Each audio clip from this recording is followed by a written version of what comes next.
Haruki Murakami, l'étrange bibliothèque. La bibliothèque était beaucoup plus silencieuse qu'à l'ordinaire. Mes souliers neufs en cuir émirent des bruits secs et craquants quand je marchais sur le sol revêtu de lino gris. J'avais l'impression qu'il ne s'agissait pas de mes propres pas. Il me faut toujours pas mal de temps, il est vrai, pour m'habituer au bruit de mes chaussures neuves. Dans l'espace réservé aux prêts, était assise une femme que je n'avais jamais vue, occupée à lire un ouvrage très épais, un livre dont les pages déployées avaient une largeur considérable. On aurait dit qu'elle lisait à l'aide de l'œil droit la page de droite et de l'œil gauche la page de gauche. « Excusez-moi, lui dis-je. » Elle reposa bruyamment son ouvrage sur la table, leva la tête et me regarda. « Je viens rapporter ces livres, fis-je. » Et je déposai sur le comptoir les 2 volumes que je tenais dans les bras.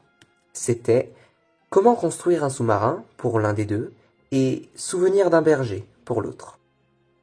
Elle retourna la couverture des livres, vérifia la date limite de prêt.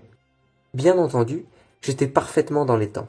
Je suis très scrupuleux et j'observe consciencieusement les délais prescrits. C'est ce que ma mère m'a enseigné. Les bergers en font autant. Si un berger ne respectait pas les horaires, ses moutons seraient complètement affolés. Elle imprima un vigoureux coup de tampon signalant rendu sur la carte de prêt, puis retourna à sa lecture.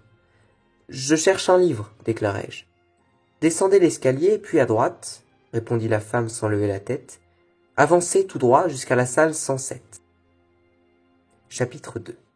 Je descendis un long escalier, tournai à droite, et une fois que j'eus suivi un couloir obscur et rectiligne, je tombai en effet sur une porte munie d'une plaque portant le numéro 107. J'étais venu dans cette bibliothèque je ne sais combien de fois, mais ce sous-sol, c'était tout nouveau pour moi. Je frappai à la porte, un toc-toc parfaitement ordinaire. Pourtant résonnèrent alors, partout aux alentours, des échos sinistres, comme si j'avais cogné la porte de l'enfer à l'aide d'une batte de baseball. Je me retournai, pris d'une forte envie de m'en aller et de rentrer chez moi. Mais je ne m'enfuis pas. J'étais discipliné. Quand on a frappé à une porte, on doit attendre qu'on vous réponde. J'entendis une voix à l'intérieur qui disait « Entrez !» une voix grave mais qui portait bien. J'ouvris la porte. Dans la pièce, il y avait une petite table ancienne, derrière laquelle était assis un vieillard de taille modeste.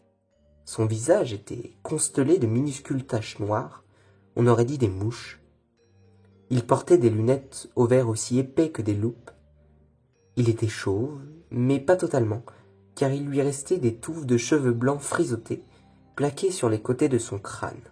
Le tableau évoquait une montagne après un violent incendie de forêt. « Bienvenue, jeune homme, » fit le vieillard. « Que puis-je pour toi ?»« Je cherche des livres, » commençai-je, d'une voix un peu assurée. « Mais vous avez l'air occupé. Je pourrais revenir une autre fois. »« Pas du tout, voyons. Je ne suis absolument pas occupé, » répondit le vieillard. « Mon travail consiste justement à chercher des livres. » Je me dis qu'il avait une drôle de façon de parler. Une façon de s'exprimer tout aussi bizarre que son visage d'ailleurs. Des longs poils lui sortaient des oreilles. La peau de son menton pendait vers le bas comme un ballon dégonflé. « Quels sont les livres dont tu es en quête, jeune homme ?»« J'aimerais savoir comment on récoltait les impôts dans l'Empire turc ottoman, » déclarai-je. Les yeux du vieillard étincelèrent. « Ah ah, très bien. La levée des impôts dans l'Empire ottoman, tu dis ? Voilà qui est du plus haut intérêt. » Chapitre 3. Je me sentais extrêmement mal à l'aise. Pour être franc, je n'avais pas réellement envie de connaître la manière dont on récoltait les impôts dans l'Empire ottoman. C'était uniquement que la question m'avait traversé l'esprit, alors que je revenais de l'école. Tiens, au fait, comment s'y prenait-on dans l'Empire ottoman pour récolter les impôts ? Rien de plus.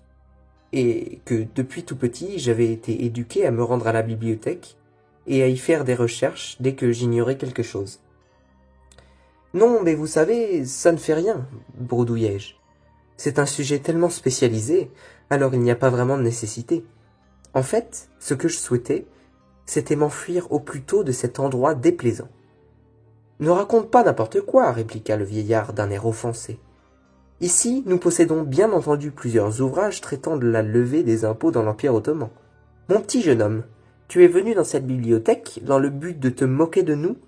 Non, absolument pas, me hâtai-je de répondre. Je n'ai jamais eu cette intention. Dans ce cas, attends-moi ici, bien sagement. Oui, fis-je. Le vieillard tout voûté quitta sa chaise. Puis il ouvrit une grosse porte métallique située au fond de la pièce et disparut. Moi, je restai debout, là où j'étais, et j'attendis son retour 10 minutes environ. Quelques bestioles noires tourbillonnaient autour de l'abat-jour de la lampe. Le vieillard revint enfin avec, dans les bras, 3 gros volumes, tous terriblement anciens, semblait-il. Une odeur de vieux papier se répandit dans la pièce. « Alors, regarde bien, s'écria le vieil homme. Le système fiscal de l'Empire ottoman, et puis journal d'un précepteur de l'Empire ottoman, et encore les révoltes fiscales dans l'Empire ottoman et leur répression. Tu vois que nous ne manquons pas de documentation sur le sujet? Je vous remercie, déclarai-je poliment en m'inclinant. Je pris les 3 livres et m'apprêtai à quitter les lieux. Le vieillard m'interpella dans mon dos. « Et là, attends voir. Ces ouvrages, il est interdit de les emprunter. » Chapitre 4.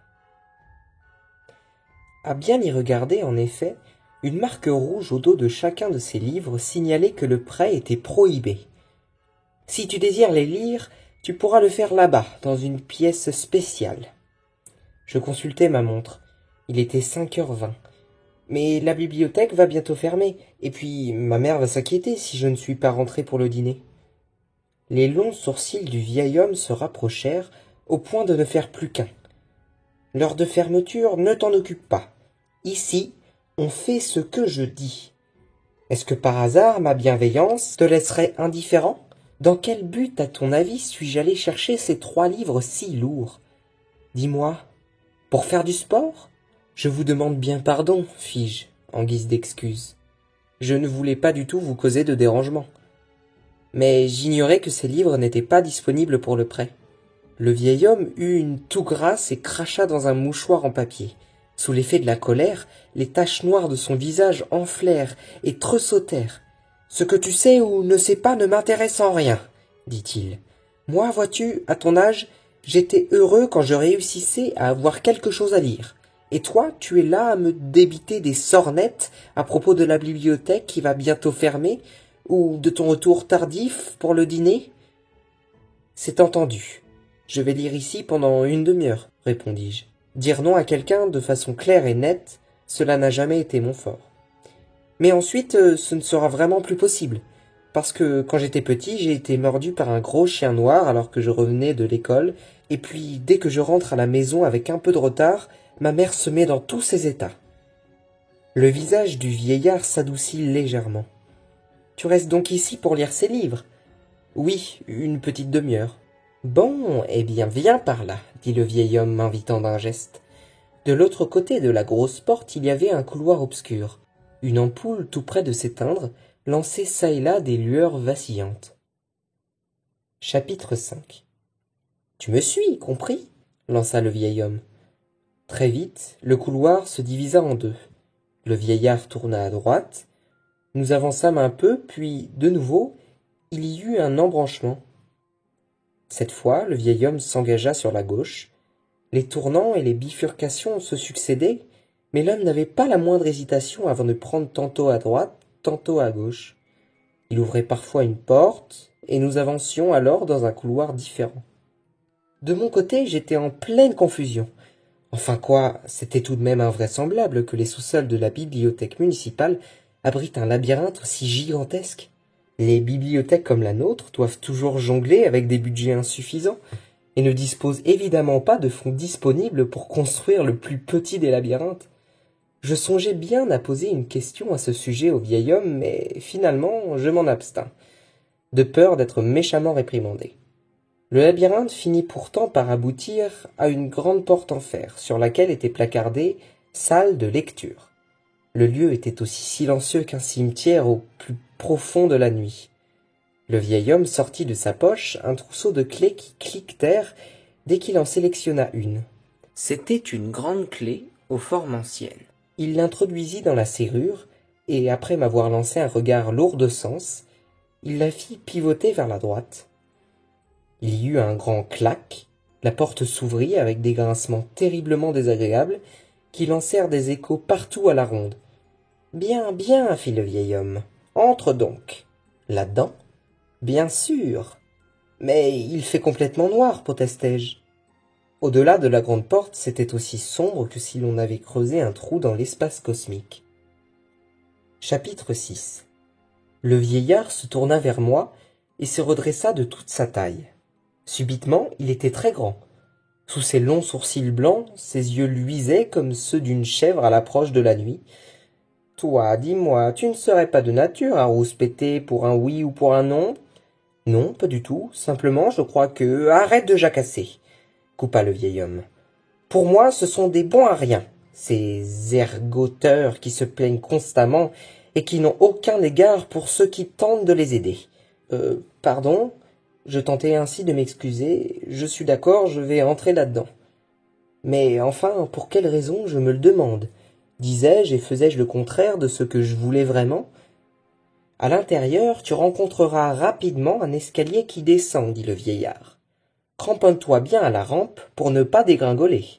Je fis quelques pas précautionneux vers l'avant. Comme le vieillard avait refermé la porte, les lieux étaient absolument noirs. J'entendis cliqueter bruyamment la clé qui tournait dans la serrure. « Pourquoi avez-vous fermé la porte à clé ?»« Cette porte doit toujours être verrouillée, c'est le règlement. » Résigné, j'entrepris de descendre l'escalier. Un très long escalier. Un escalier si long qu'il aurait pu atteindre le Brésil. Une rampe en fer rouillée et délabrée était fixée au mur. L'obscurité était totale, et il n'y avait pas la moindre lumière. Pourtant, lorsque je parvins en bas des marches, je pus distinguer une légère lueur, celle d'une faible ampoule électrique. La lueur était certes ténue, mais elle suffisait à me faire mal aux yeux qui s'étaient habitués à la nuit. Quelqu'un vint depuis le fond de la pièce et me prit par le bras. C'était un petit homme enveloppé d'une peau de mouton. « Soyez le bienvenu, dit l'homme mouton. »« Bonjour, lui répondis-je. » Chapitre 7. Une véritable fourrure de mouton recouvrait la totalité du corps de l'homme. Seule était pratiquée une ouverture pour le visage, et je vis 2 yeux bienveillants qui me fixaient. Ce costume lui allait très bien. L'homme mouton me dévisagea un moment, puis il jeta un regard sur les 3 volumes que je tenais dans les mains. « Alors comme ça, tu es venu ici pour lire ces livres ?»« Oui, en effet, répondis-je. »« Pour de vrai ? Parce que tu voulais vraiment lire ces livres ?» La façon de parler de l'homme mouton avait quelque chose d'étrange. Je restai muet. « Veux-tu bien répondre correctement ?» me pressa le vieillard. « Hein ? Tu es venu ici parce que tu souhaitais lire ces livres ? Dépêche-toi de répondre. »« Oui, je suis venu ici parce que je voulais lire ces livres. »« Tu vois !» fit le vieil homme comme s'il triomphait. « Cependant, maître, intervint l'homme mouton, c'est encore un enfant. Ça suffit. » Le vieillard sortit brusquement de la poche arrière de son pantalon une courte baguette de saule et en cingla le visage de l'homme mouton. « Accompagne-le à la salle de lecture, et en vitesse !» L'homme mouton eut l'air soucieux, mais il se résigna à prendre ma main. La badine avait laissé une marque rouge au coin de sa bouche. « Eh bien, allons-y. »« Où ça ?»« À la salle de lecture. Tu voulais lire ces livres, n'est-ce pas ?» Me précédant, l'homme mouton s'engagea dans un étroit couloir. Le vieil homme marchait sur mes talons. Sur l'habit que portait l'homme mouton était fixée une petite queue qui oscillait vivement à chacun de ses pas de droite à gauche comme une pendule. « Eh bien, fit l'homme mouton. Il s'immobilisa au bout du couloir. « Nous y voilà. »« Attendez, monsieur l'homme mouton, dis-je. Ne s'agirait-il pas d'une prison ?»« Certes, en convint-il. »« En plein dans le mille, confirma le vieillard. Chapitre 8. Ce n'est pas ce que vous m'aviez annoncé, déclarai-je au vieil homme. Vous m'aviez dit que nous nous rendions dans la salle de lecture. Sinon, je ne vous aurais jamais suivi jusqu'ici. Il t'a roulé, fit l'homme mouton. Oui, c'est ça, roulé, répéta le vieillard. Enfin, silence, s'écria le vieil homme qui sortit de sa poche la baguette de saule et la fit tournoyer. Je reculai précipitamment. Je n'avais pas la moindre envie de recevoir un coup de badine. Entre là-dedans et plus un mot. Ensuite tu liras ces 3 livres jusqu'à ce que tu les connaisses par cœur, dit le vieillard. Dans 1 mois, je reviendrai personnellement te faire passer un examen. Et si tu connais le contenu de ces ouvrages sur le bout des doigts, tu pourras sortir d'ici. Je protestai-je. C'est impossible de savoir par cœur 3 livres aussi gros. En plus, à l'heure qu'il est, ma mère doit être en train de s'inquiéter. Le vieillard montra les dents et abattit sa baguette vers le bas. Je m'écartai à vitesse, et l'homme mouton fut touché au visage. Fou de rage, le vieil homme le cravacha une 2e fois. C'était affreux. « Jette-moi donc ce petit vaurien là-dedans. » Sur ces mots, le vieillard s'en fut. « Vous n'avez pas trop mal ? demandai-je à l'homme mouton. « Non, ça va, vois-tu, j'ai fini par m'y habituer, » répondit-il. Effectivement, il me semblait pas très affecté. « Bon, maintenant je dois te faire entrer là-dedans. » Et si je disais non, si je refusais d'entrer dans cette pièce, que se passerait-il ? Ah, eh bien, j'aurais droit à une vraie rouste, c'est sûr. J'eus pitié de l'homme mouton et pénétrai docilement dans la prison. Il y avait là un lit tout simple, un bureau et un lavabo, et aussi des toilettes. À côté du lavabo était posée une brosse à dents et un verre. L'un et l'autre pas très propres. Quant au dentifrice, il était à la fraise, ce que je déteste. L'homme mouton alluma et éteignit à plusieurs reprises la lampe posée sur la table. Puis il se tourna vers moi et me sourit. « Allons, tu ne seras pas trop mal, non ?» Chapitre 9. Je t'apporterai 3 repas par jour, et il y a même des donuts pour le goûter de 3 heures, m'expliqua l'homme mouton. Tu sais, les donuts, c'est moi qui les fais frire. Du coup, ils sont bien croustillants, délicieux. Les donuts, c'est une des choses au monde que je préfère. Bon, maintenant, lève une jambe. J'obéis. L'homme mouton tira de son lit un boulet de fer apparemment très lourd. Une chaîne le reliait à une ferrure avec laquelle il enserra ma cheville. Il verrouilla la serrure puis glissa la clé dans sa poche de poitrine. « C'est terriblement froid, dis-je. Ne t'en fais pas, tu t'y habitueras vite. »« Dites, monsieur l'homme mouton, il faut vraiment que je reste ici pendant 1 mois ? » ?»« Ma foi, oui. Mais si je sais par cœur ces 3 livres, il me laissera sortir à la fin du mois ? » ?»« Ah, ça, ce n'est pas sûr. » »« Mais alors, qu'est-ce que je deviendrai ? » ?»« J'ai un peu de mal à te l'annoncer, en fait, répondit l'homme mouton, gêné. « Je vous en prie, dites-moi la vérité. Ma mère m'attend à la maison et se fait du souci. Pour être franc, on va te découper le haut du crâne avec une scie, après on t'aspirera le cerveau. » J'étais tellement éberlué que pendant quelques instants, je fus incapable de dire un mot. Enfin, j'ouvris la bouche. « Et ce sera le vieil homme qui m'aspirera le cerveau ? » ?»« Oui, en effet, » articula l'homme mouton avec difficulté. Chapitre 10. Je m'assis sur le lit, m'enfouis le visage dans les mains. Pourquoi devais-je subir une telle épreuve, alors que j'étais simplement venu à la bibliothèque emprunter des livres ? L'homme mouton tenta de me consoler. « Ne sois pas aussi découragé, je vais maintenant t'apporter à manger. Tu vas voir, avec un bon repas bien chaud, tu retrouveras des forces. »« Dites, monsieur l'homme mouton, fis-je, pour quelle raison le vieil homme veut-il m'aspirer le cerveau ? Eh bien, lorsque le cerveau est bourré de savoir, il est particulièrement délicieux, nutritif et consistant, bien crémeux, riche en pulpe. C'est pour cela que dans 1 mois, quand j'aurai emmagasiné toutes sortes de connaissances, il viendra l'aspirer. Exactement. Mais c'est abominable, vous ne trouvez pas, dis-je. Enfin, avant tout pour celui dont le cerveau va être aspiré. Tu sais, c'est plus ou moins ce qui se passe dans toutes les bibliothèques. En entendant ces mots, je fus frappé de stupeur. Quoi ? Cela arrive dans toutes les bibliothèques ? Si elles se contentaient de fournir des connaissances pour rien, quel serait leur bénéfice ? Oui, mais tout de même, je trouve que c'est dépasser les bornes que de nous découper le crâne à la scie et de nous aspirer le cerveau. L'homme mouton eut l'air embarrassé. Pour tout dire, je crois que tu es né sous une mauvaise étoile. Ici-bas, ce sont des choses qui arrivent. Mais ma mère m'attend à la maison, elle se ronge les sangs. Vous ne pourriez pas me laisser m'échapper d'ici secrètement ? Ah non, c'est impossible. Si je faisais une chose pareille, comme châtiment, je serais enfermé dans un pot à chenilles. Je serais calfeutré dans une grande jarre en compagnie de 10 000 chenilles durant 3 jours. Oh, quel bonheur, m'écriai-je. C'est pourquoi je ne peux te laisser partir d'ici, même si je suis vraiment désolé pour toi. Chapitre 11. Une fois l'homme mouton parti, je me retrouvai seul dans ma prison exiguë. Je me jetai à plat ventre sur le lit dur et sanglotai amèrement une bonne heure durant. Mes larmes finirent par tremper l'oreiller bleu bourré de graines de sarrasin. Le boulet attaché à ma cheville était affreusement lourd.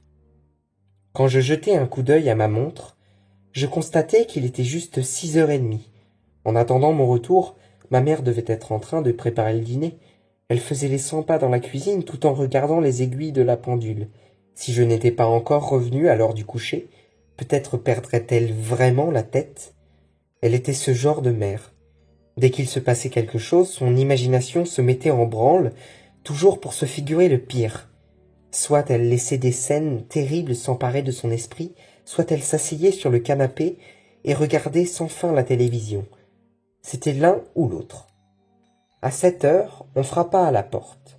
Un très discret toc-toc. « Entrez » répondis-je. La clé fut tournée dans la serrure, et une fillette entra dans la pièce en poussant une table roulante. Elle était si jolie que sa simple vue me fit mal aux yeux. Elle avait à peu près le même âge que moi, des chevilles, des poignets et un cou si fin que l'on aurait pu les briser comme un rien. Sa longue chevelure lisse miroitait. On l'aurait dit constelée de pierreries. Elle me fixa du regard un moment et, sans prononcer un mot, elle posa sur la table les plats qui se trouvaient sur la desserte roulante. Sa beauté me laissa muet. La nourriture avait l'air appétissante. Soupe à l'oursin, grillade de maquereau d'Espagne accompagnée de crème aigre, asperges blanches assaisonnées au sésame, salade de concombre et de laitue, petit pain chaud, beurre. Les plats étaient fumants. Et il y avait aussi un grand verre de jus de raisin. Quand elle eut fini de tout disposer, la fillette se mit à me parler par un geste. « Allons, cesse de pleurer, mange à présent. » Chapitre 12. « Tu ne peux pas parler ?» demandai-je à la fillette. « Non, mes cordes vocales ont été détruites quand j'étais petite. »« Quoi ? Tes cordes vocales détruites ?» répétai-je stupéfait. « Mais qui t'a fait ça ?» La fillette ne répondit pas à ma question. Elle se contenta de sourire gentiment. Mais c'était un sourire si radieux que l'air environnant en parut plus léger. « Je t'en prie, essaie de comprendre, fit la fillette. Le mouton n'est pas méchant, il a le cœur pur, mais le vieil homme le terrifie. »« Bien sûr, je comprends, répondis-je. Pourtant... » La fillette s'approcha de moi et mit sa main sur la mienne. C'était une petite main, toute douce. Pour un peu, je crus que mon cœur, sans bruit, allait se briser en deux. « Mange pendant que c'est chaud, fit-elle.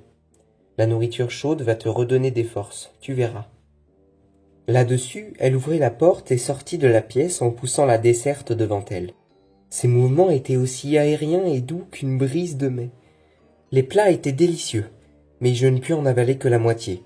Si je ne rentrais pas à la maison, ma mère serait ravagée d'inquiétude. Elle risquerait d'avoir encore une crise d'angoisse. Alors, elle ne nourrirait pas mon étourdeau qui pourrait bien mourir de faim. Comment m'échapper d'ici, pourtant ? J'avais un lourd boulet de fer attaché à la cheville, la porte était fermée à clé, et même si je réussissais à sortir de la cellule, comment retrouverais-je mon chemin dans ce dédale de longs couloirs ? Je soupirai et me remis à pleurer. Mais je me dis que cela ne m'aiderait en rien de demeurer pelotonné à pleurer seul sur un lit. Aussi, j'essuyai mes larmes et finis ce qui restait dans mon assiette. Chapitre 13. Je m'assis ensuite à la table et entamai ma lecture. Il fallait avant tout que je déjoue la vigilance de mon adversaire. C'était ma seule chance de m'échapper d'ici. Je devais faire semblant de lui obéir docilement.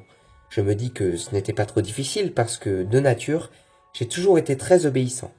Je choisis d'abord l'ouvrage intitulé « Journal d'un précepteur dans l'Empire ottoman » et commençai à lire. C'était un livre ardu à déchiffrer car il était écrit en turc ancien, mais, étrangement, je parvins à le lire et à le comprendre sans peine.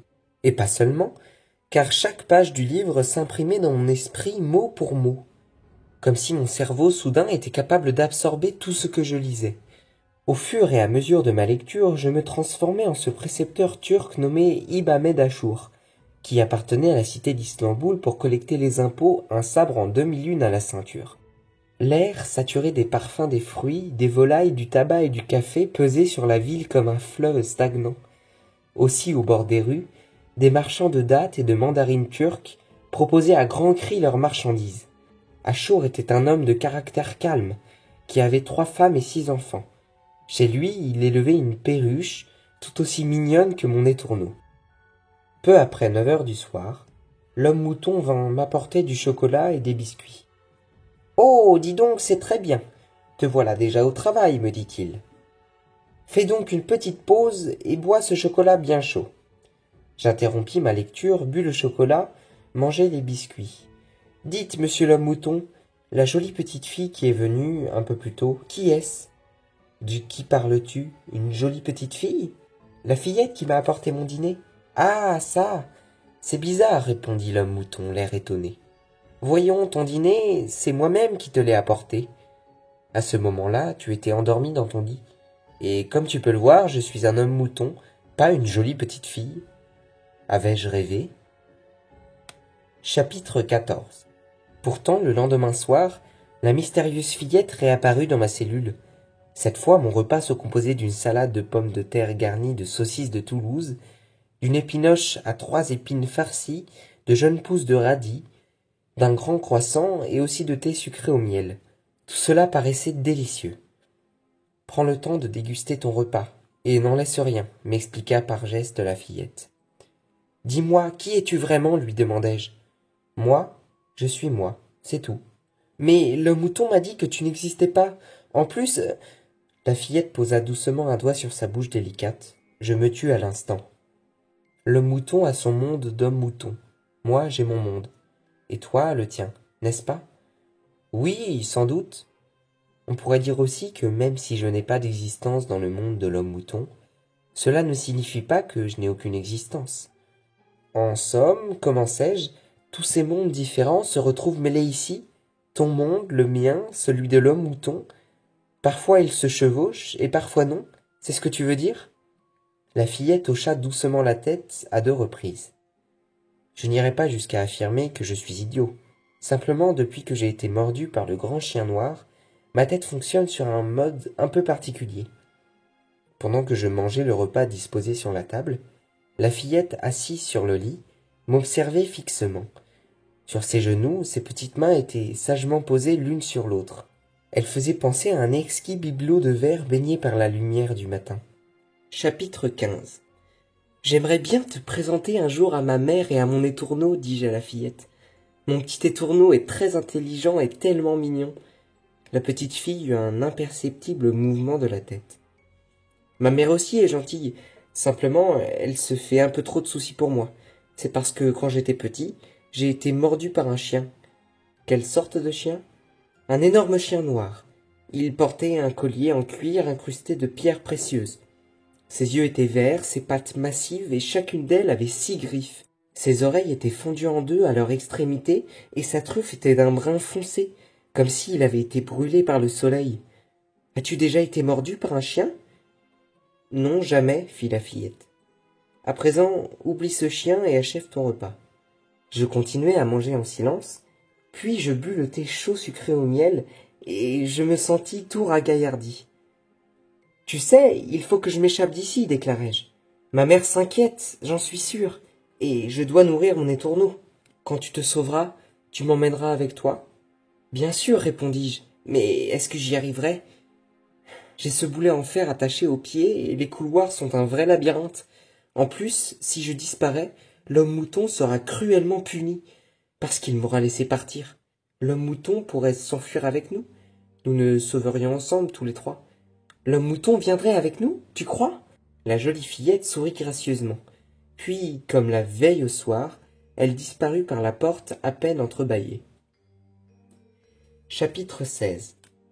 Alors que je lisais assis à ma table, j'entendis le bruit de la clé qui tournait dans la serrure.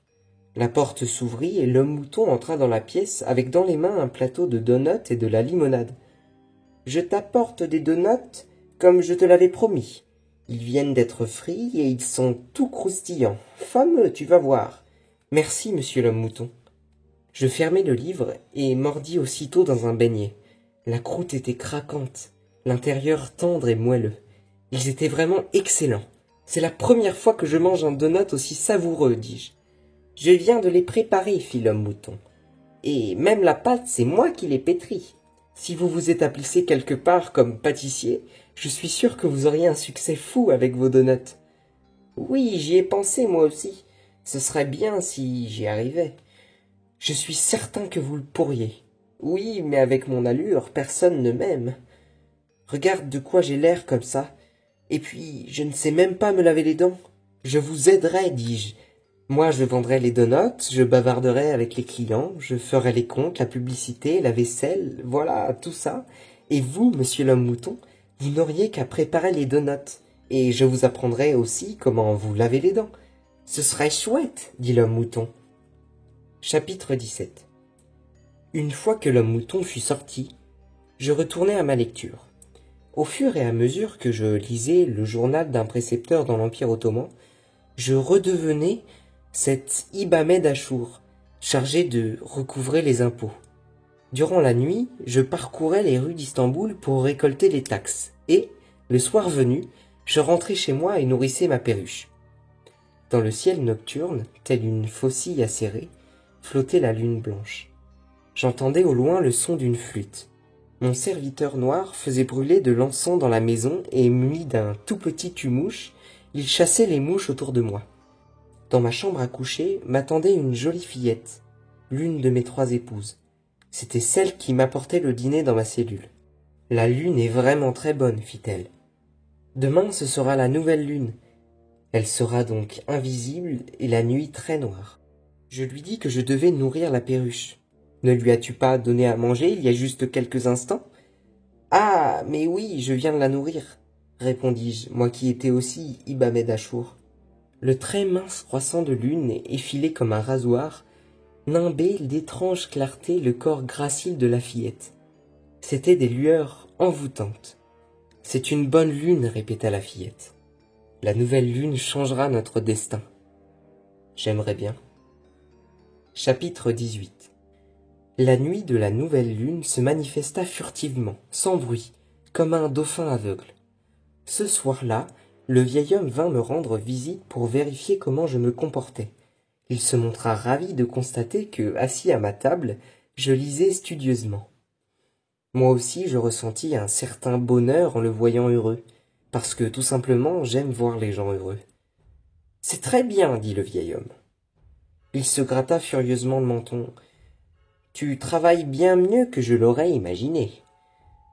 Tu es un enfant admirable. Bravo, mon petit. » Merci, répondis-je.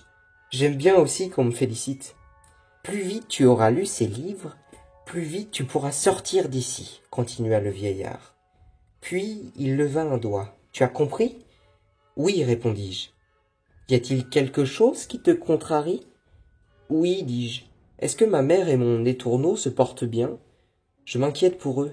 Le monde suit son cours, déclara le vieil homme l'air mécontent. Chacun songe à ses propres affaires, chacun mène sa vie à sa façon. Et il en va ainsi de ta mère, bien entendu, et de ton étourneau également. C'est la seule chose pour tout le monde. Le monde suit son cours. Je ne comprenais pas très bien ce qu'il voulait dire, mais je répondis docilement oui.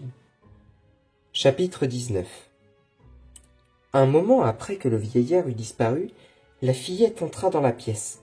Comme toujours, elle entr'ouvrit à peine la porte et se faufila à l'intérieur. « C'est la nuit de la nouvelle lune, dis-je. » La fillette s'assit paisiblement sur le lit. Elle paraissait extrêmement lasse. Son teint était plus pâle que jamais.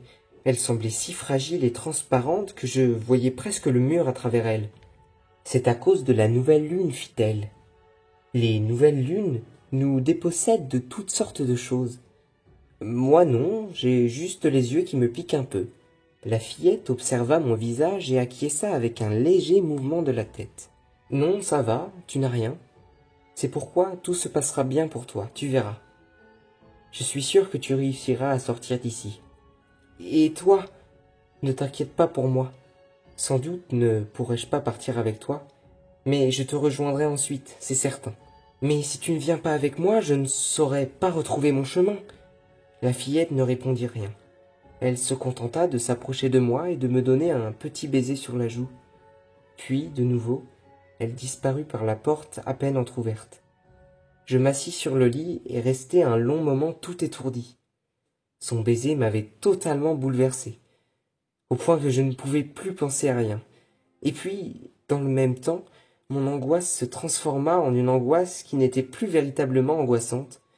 Et toute angoisse qui n'est pas spécialement angoissante, au bout du compte, c'est une angoisse sans importance. Chapitre 20. L'homme mouton revint ensuite. Il portait un plateau débordant de donuts. « Eh bien, tu fais une drôle de figure, comme si tu étais ailleurs. Tu ne vas pas bien ?»« Non, je pensais seulement à quelque chose, répondis-je. Il paraît que tu veux te sauver cette nuit. Tu as dit que je pouvais venir avec toi, c'est vrai ? Oui, bien sûr. Mais qui vous a dit ça ? Une petite fille que j'ai croisée dans le couloir tout à l'heure. Elle a dit que je pourrais venir avec toi.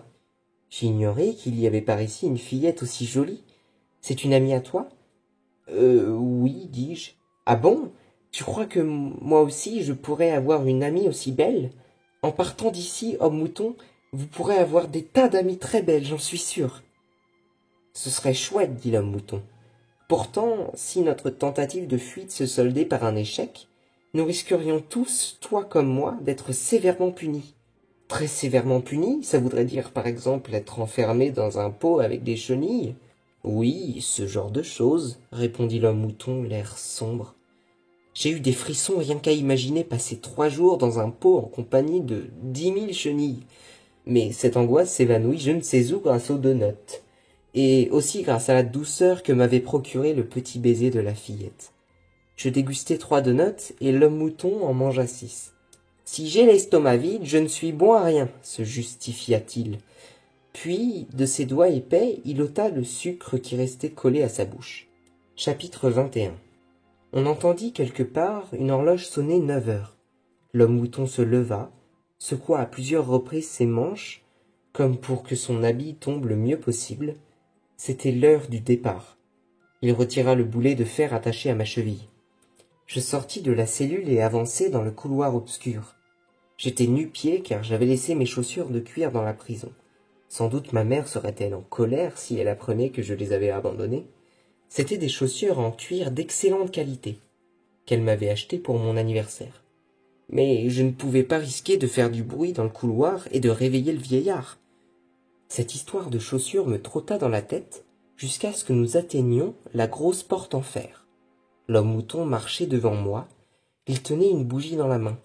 Comme il faisait la moitié de ma taille, j'avais ses 2 oreilles qui se balançaient en rythme de haut en bas juste sous le nez. « Dites, monsieur l'homme mouton, fis-je à voix basse. « Oui, quoi donc ?» répondit-il dans un murmure. « Le vieil homme a-t-il une bonne oreille ? Comme c'est la nouvelle lune, cette nuit, il doit être profondément endormi dans sa chambre. Mais tu le sais, c'est un homme doté d'une extrême sensibilité. Alors c'est très bien que tu n'aies pas pris tes chaussures. On peut toujours remplacer des chaussures, mais pas son cerveau, ni sa vie. Vous avez raison, monsieur l'homme mouton. Si le vieillard se réveille et qu'il se mette à me battre avec sa baguette de saule, tout sera fini. Je ne pourrai plus rien pour toi. Quand il me cravache, je me sens impuissant, comme si je n'avais plus aucune liberté. C'est une baguette de saule spéciale ? Fit l'homme mouton. Il réfléchit un instant. Je crois que c'est une baguette de saule, tout ce qu'il y a de plus ordinaire. Mais je n'en sais rien au fond. Chapitre 22. Pourtant, quand il vous cravache avec cette baguette, vous êtes sans défense ? Voilà, c'est bien ça. Alors, tu ferais mieux d'oublier tes chaussures. D'accord, je n'y pense plus, lui dis-je. Nous continuâmes un moment à avancer sans parler dans le long couloir. Dis, fit l'homme mouton quelques instants plus tard. Oui ? Alors ça y est, tu les as oubliées tes chaussures ? Oui, je les ai oubliées, lui répondis-je. Pourtant, à cause de sa question, justement, je me mis à y repenser, alors que j'avais tout fait pour me sortir cette histoire de la tête. L'escalier était glacial, tout humide, et les angles des marches de pierre arrondis par l'usage. De temps à autre, je piétinais de choses étranges, peut-être des insectes. C'est vraiment désagréable d'avancer nu-pieds dans le noir. J'avais parfois la sensation de marcher sur quelque chose de mou et de flasque, parfois de dur et de craquant. Je me dis que, décidément, j'aurais préféré avoir mes chaussures aux pieds. Nous gravîmes le long escalier jusqu'en haut et atteignîmes enfin la grosse porte en fer. L'homme mouton sortit de sa poche un trousseau de clés. « Il faut que j'ouvre très doucement, pour ne pas réveiller le maître. »« Oui, répondis-je. » L'homme mouton introduisit la clé dans la serrure. Il donna un tour vers la gauche. Il y eut un claquement sonore et il retira la clé. Après des bruits très discordants qui résonnèrent partout alentour, la porte s'ouvrit enfin. Une opération tout sauf silencieuse. « Ensuite, il y a un labyrinthe très compliqué, dis-je. »« Oui, tu as raison, dit l'homme mouton. C'est vrai, au fait, il y a un labyrinthe. Possible que je ne me souvienne pas très bien du chemin, mais je devrais m'en sortir tout de même. » Quand je l'entendis prononcer ces mots, je fus saisi d'une légère anxiété. L'embêtant avec les labyrinthes, c'est qu'on ne saura qu'à la fin si l'on a choisi le bon chemin ou pas, et si en fin de compte on s'est trompé. Il est en général trop tard pour repartir en arrière et recommencer. C'est là le problème avec les labyrinthes. Chapitre 23. Comme on pouvait s'y attendre, l'homme mouton nous fit prendre bien des fois le mauvais chemin, et bien des fois nous revînmes sur nos pas. Petit à petit, cependant, il semblait que nous nous rapprochions de notre but. De temps en temps, l'homme mouton s'immobilisait, tâtait les murs avec un doigt, qu'il léchait ensuite avec une grande concentration. Ou bien il se recroquevillait puis collait son oreille contre le sol. Ou encore il marmonnait je ne sais quoi aux araignées qui avaient tissé leur toile au plafond. Quand nous arrivions à une bifurcation, il se mettait à virevolter sur place comme un vent tourbillonnant. C'était sa manière à lui de retrouver son chemin dans ce dédale. Une manière certes bien différente de celle des hommes ordinaires. Le temps s'écoulait inexorablement. Ce serait bientôt l'aube, car la noirceur de la nuit se diluait peu à peu. Nous nous hâtâmes. Il fallait absolument que nous arrivions à la dernière porte avant le lever du jour. Sinon le vieillard s'éveillerait et nous prendrait en chasse dès qu'il découvrirait que nous avions disparu. « Sommes-nous dans les temps ?» demandai-je. « Oui, tout va bien. Ce sera simple comme bonjour désormais. » À présent, l'homme mouton semblait en effet se souvenir du chemin. Nous tournâmes rapidement un angle, puis un autre, et enfin nous débouchâmes dans le dernier couloir rectiligne. Au bout, une porte, légèrement entr'ouverte. Une faible lueur se glissait dans l'interstice. « Tu vois, je t'avais dit que je reconnaîtrais la route !» s'écria l'homme mouton tout fier. « Maintenant, il ne nous reste plus qu'à passer cette porte et nous serons libres. » Lorsqu'il ouvrit la porte, le vieillard était là, qui nous attendait. Chapitre 24. C'était là que je l'avais rencontré pour la première fois. La même pièce, la salle 107, située au sous-sol de la bibliothèque. Assis derrière la table, le vieil homme nous observait fixement. À côté de lui se tenait un gros chien noir. Il portait un collier de cuir incrusté de pierreries. Il avait des yeux verts, des pattes énormes, chacune pourvue de 6 griffes. Ses oreilles étaient fendues à leur extrémité, sa truffe était de couleur brun foncé, comme brûlée par le soleil. C'était le même chien qui m'avait mordu il y avait de cela longtemps, très longtemps. Dans sa gueule, entre ses crocs, il tenait solidement mon étourneau, tout ensanglanté. Je poussai involontairement un petit cri. L'homme mouton dut me soutenir. « Cela fait déjà fort longtemps que je vous attends, vous autres, » dit le vieillard. « Pourquoi tant de retard, hein ? » « Maître, je peux tout vous expliquer, » commença l'homme mouton. « Tais-toi, imbécile » tonna le vieil homme. Il sortit sa badine de saule et la battit violemment sur la table. Les oreilles du chien se dressèrent, l'homme mouton se tut. Le silence fut alors total. « Et maintenant, dit le vieillard, qu'est-ce que je vais faire de vous ? Durant la nuit de la nouvelle lune, vous n'êtes pas plongé dans un profond sommeil ? Demandai-je timidement. « Ha ha ha » ricana méchamment le vieil homme. « Petit insolent, je ne sais pas qui t'a raconté ça, mais non, je ne suis pas aussi prévenant. Figurez-vous que je peux lire toutes vos pensées aussi distinctement que si je voyais des pastèques dans un champ en plein jour. » Tout devint noir devant moi. À cause de mon étourderie, mon étourneau avait été sacrifié.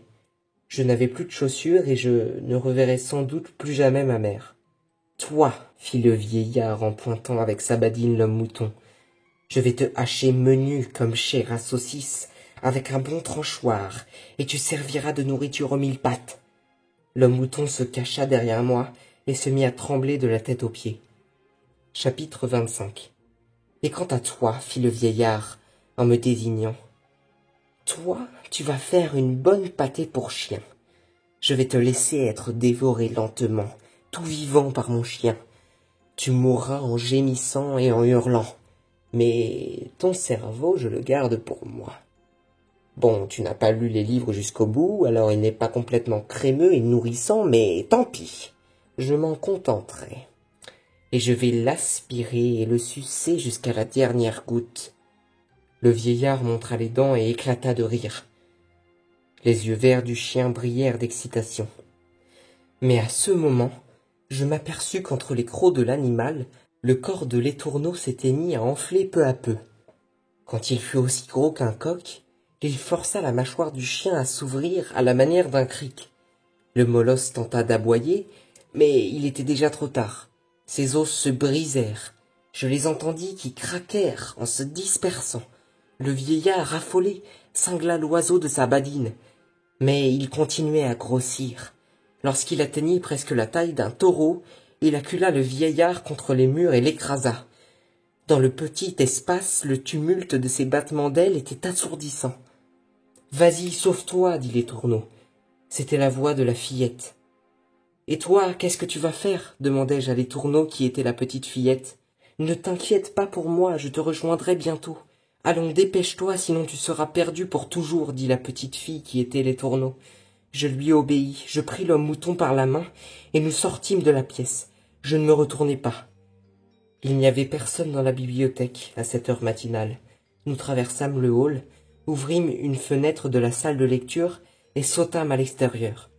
Courant à en perdre le souffle jusqu'à un jardin public, nous finîmes par nous laisser tomber sur une pelouse. Je fermai les yeux, respirai profondément. Je restai longtemps les yeux clos. Quand je soulevai les paupières, l'homme mouton n'était plus là. Je me levai et regardai partout alentour, je hurlai « Homme mouton, homme mouton !»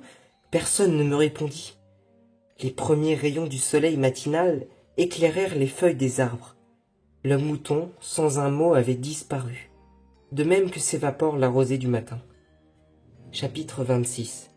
Quand je revins à la maison, ma mère m'attendait, avec sur la table un petit déjeuner chaud qu'elle m'avait préparé. Elle ne me posa pas une seule question. Elle ne me demanda pas pourquoi je n'étais pas rentré après l'école, ni où j'avais passé les 3 dernières nuits, ni pourquoi je n'avais plus de chaussures. Pour quelqu'un comme ma mère, c'était tout à fait exceptionnel. Mon étourneau n'était plus là. Seule restait sa cage vide. Mais je ne demandai rien à ma mère. Je sentis qu'il valait mieux ne pas évoquer ce genre de choses. Vue de profil, ma mère semblait légèrement plus sombre que d'habitude. Mais peut-être n'était-ce qu'une impression. Je ne retournai plus une seule fois à la bibliothèque municipale ensuite. Peut-être devrais-je aller trouver un responsable, lui expliquer ce qui m'était arrivé, lui dire qu'il y avait dans les sous-sols du bâtiment une sorte de prison, parce que sinon un autre enfant pourrait connaître un jour la même mésaventure. Mais quand il m'arrive le soir de simplement apercevoir la bibliothèque, je sens mes jambes qui flageolent. De temps en temps, je repense à mes chaussures de cuir neuves que j'ai laissées dans ma cellule. Je repense aussi à l'homme mouton et également à la jolie petite fille qui ne pouvait pas parler.